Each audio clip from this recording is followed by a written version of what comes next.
जुनून जुनून जुनून जुनून।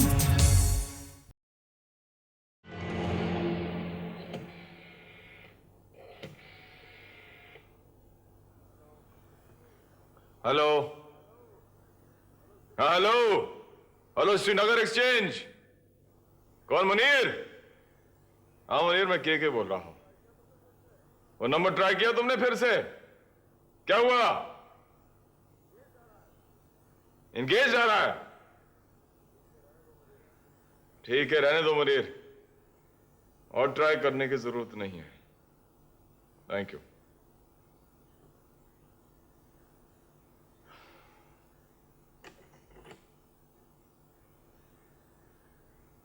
तो तुमने रिसीवर को उठाकर रखा है। खैर, कोई बात नहीं। मिनी, मैं तुम तक पहुंच जाऊंगा। एक न एक दिन तुमसे बात होकर रहेगी। रेखा, रेखा, अरे कहाँ हो तुम? रेखा, क्या है? आसमान सर पे क्यों उठा रखा है? रेखा, आज मैं बहुत बहुत बहुत बहुत खुश हूँ। क्या हो गया? पागल हो गए हो क्या? हाँ हाँ, मैं खुशी के मारे पागल हो गया हूँ। ये देखो, हमारे इस घर की लीज रिन्यू हो गई है 90 साल के लिए। अब यहाँ माँ के नाम पर अनाथालय बनाने में कोई मुश्किल पेश नहीं आएगी हमें। 90 साल के लिए लीज मंजूर हो गया है? सच? रुको रुको, अभी तो एक और खुशखबरी है। धनराज एंटरप्राइजेज की नई फैक्ट्री के सामने वाली जमीन पर एक शॉपिंग कॉम्प्लेक्स बनाने के लिए सैंक्शन भी मिल गई है। अब तुम आगे आगे देखती जाओ। तुम एक साथ इतना सारा काम फैला रहे हो, इससे तो मुझे डर लगने लगा है। तुम ही तो कहा करती थी ना कि अगर उस रईसजादे से टक्कर लेनी है तो उसे दौलत की धार से काटो। सो वही कर रहा हूं। कभी सोचते हो कि इस सारे संघर्ष में हमारी छोटी सी दुनिया की कितनी सारी खुशियां कुर्बान हो गई है? रेखा, मेरी खुशी तो इसी बात में है कि मैं उस ऊंचे खानदान की जड़ों को तेजी से खोखला कर सकूं। पहले धनराज विला और उसके बाद उसकी वो तमाम फैक्ट्रियां जिन पर उसे इतना घमंड है। तुम्हारे इंतकाम की कोई सीमा है? हाँ, मेरे इंतकाम की सीमा है मेरी प्रतिज्ञा की पूर्ति, और उसे पूरा करने के लिए भगवान ने एक दानव भी भेज दिया है, केशव कलसी। हाँ, मैं केशव कलसी बोल रहा हूं। मुनीर, तुम क्या मेरी आवाज को नहीं पहचानते? ये तुम्हारी एक्सचेंज को क्या हो गया है? हाँ, होटल पैराडाइज। क्या मिसेस मिनी भाटिया अपने कमरे में नहीं है? तो होटल के ऑपरेटर को समझा दो कि वो जहां भी हो उन्हें फोन पर ला दे। क्या? कहां है वो? डाइनिंग हॉल में? तो वहीं मिला दो।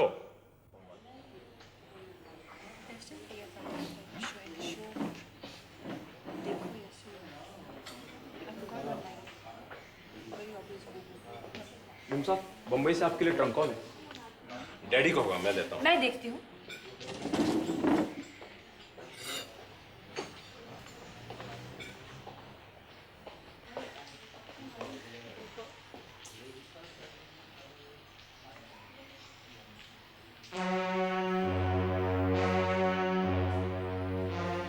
Don't be silly Keshav. कभी कभी जिंदगी में इंसान बेबस हो जाता है और उसे हालात से समझौता करना पड़ता है, नहीं तो सब कुछ उसके हाथ से चला जाता है। मेरे साथ ऐसा ही हुआ केशव। मेरी बात का यकीन मानो प्लीज। ठीक है। नाराज हो गए ना? नाराज होने का हक किसी वक्त था, अब तो वो भी नहीं रहा। केशव कलसी के एक इशारे पर दुनिया की खूबसूरत से खूबसूरत लड़कियां अपनी जान तक निसार करने के लिए तैयार होती थी, लेकिन केशव किसी एक को भी खातिर में नहीं लाया। अब मालूम नहीं तुम्हारी कौन सी यादा ने इस केशव को जीत लिया था। खैर, जाने दो। कैसे जाने दूं? मुझे इस तरह पहले कभी भी किसी ने नहीं जीता था। मिनी,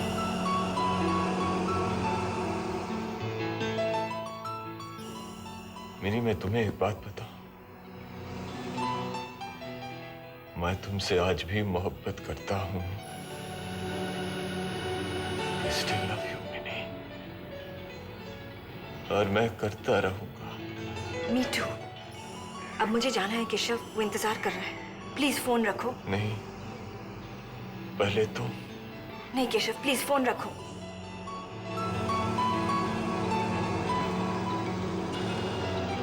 दिल नहीं करता, लगता है तुमसे मिले सदियां बीत गई हैं। बाय। बाय।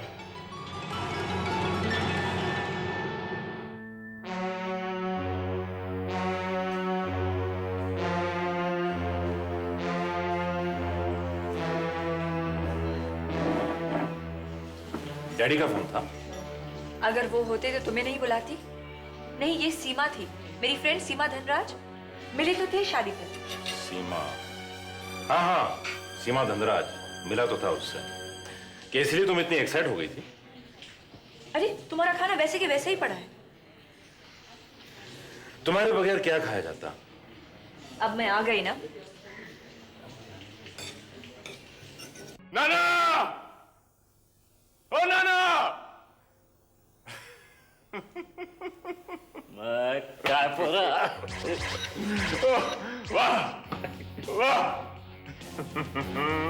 नाना की बात कभी गलत साबित हुई है? गलत साबित होती तो आप यहां इस तरह खड़े होते।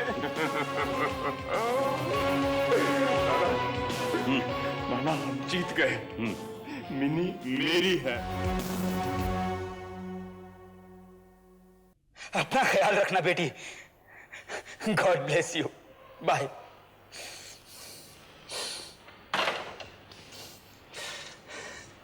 खुश दिखाई देती है। ये जान के सबसे खुश तो मैं हूँ। बस अब इनके हनीमून से लौटने तक मकान का भी बंदोबस्त हो जाए तो मेरी सारी चिंता दूर हो जाएगी। आप तो खामखा तकल्लुफ कर रही हैं। होटल का ये हिस्सा इतना बड़ा है कि इसमें एक क्या 4-5 फैमिलीज आराम से रह सकती हैं। ये आपका नहीं है क्या? नील की सबसे पहली शर्त यही थी कि घर चाहे कितना भी छोटा क्यों ना हो, हम सब वहीं रहेंगे, बहू भी वहीं रहेगी। अब तक तो आप उसे जान गए होंगे अग्रवाल साहब, बड़ा ही खुददार लड़का है। जी हाँ, इसीलिए जोर नहीं दे रहा। अच्छा, जो फ्लैट आप कल देखने गए थे उसका क्या हुआ? कह रहे थे 1 आध दिन में हो जाएगा। पास ही मिलता तो बहुत ही अच्छा होता। अग्रवाल साहब, घर दूर होने से दिलों की दूरियां तो नहीं बढ़ जाती। चलो अच्छा हो गया, मिन्नी और नील से बात हो गई, दिल हल्का हो गया। रिलैक्स केशव, बस 1 हफ्ते की तो बात है, उसके बाद हम सीधे बंबई वापस आ जाएंगे। थैंक गॉड, मैं तो बिल्कुल मुर्दा हो गई थी। तुम्हारे टेलीफोन ने इस मुर्दा जिस्म में फिर रूह फूंक दी। मिनी, जरा जोर से बोलो। नहीं, मैं इससे ज्यादा ऊंचा नहीं बोल सकती केशव। वो पास ही है। नहीं, वो बाहर गया है, लेकिन लोग आ जा रहे हैं। केशव, मुझे महसूस हो रहा था कि मैंने तुम्हें हमेशा हमेशा के लिए खो दिया है। मिनी, अगर नील भाटिया तुम्हें दुनिया के दूसरे कोने में भी ले गया होता तो तुम्हारा ये केशव तुम्हें ढूंढ निकालता। बस तुम बंबई लौटा।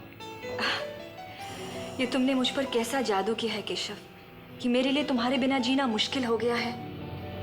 मेरा तो बस जिस्म यहाँ है, जान तो वहीं तुम्हारे पास है। उस बटलर की बात जाने दो, उसे तो बस एक दुश्मन का रिश्ता है। तुम्हारे साथ तो प्यार का रिश्ता है ना। बस 1 हफ्ते की तो बात है। रुको, बाहर कुछ आहट हो रही है। मैं रखती हूँ फोन। हाँ, तुम भी रखो। बाय।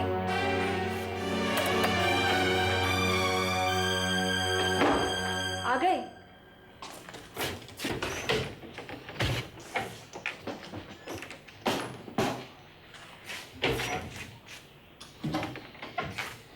अरे, ये सुबह ही प्रेस करवाए थे, क्या हो रहा है ये 1 हफ्ता यहाँ किसी के लिए अजाब बन जाएगा, इसलिए मैंने आज ही बंबई लौटने का फैसला किया है। ये क्या पागलपन है? मैं अभी वापस नहीं जाना चाहती। बंद करो ये नाटक। बहुत बर्दाश्त कर चुका हूं मैं। अभी अभी तो अपने किसी चाहने वाले से कह रही थी कि बस सिर्फ 1 हफ्ते की ही तो बात है। तो तुम चोरी छुपे मेरी बातें सुन रहे थे? How disgusting! ये कोई शराफत है कि? नहीं, ये शराफत नहीं है।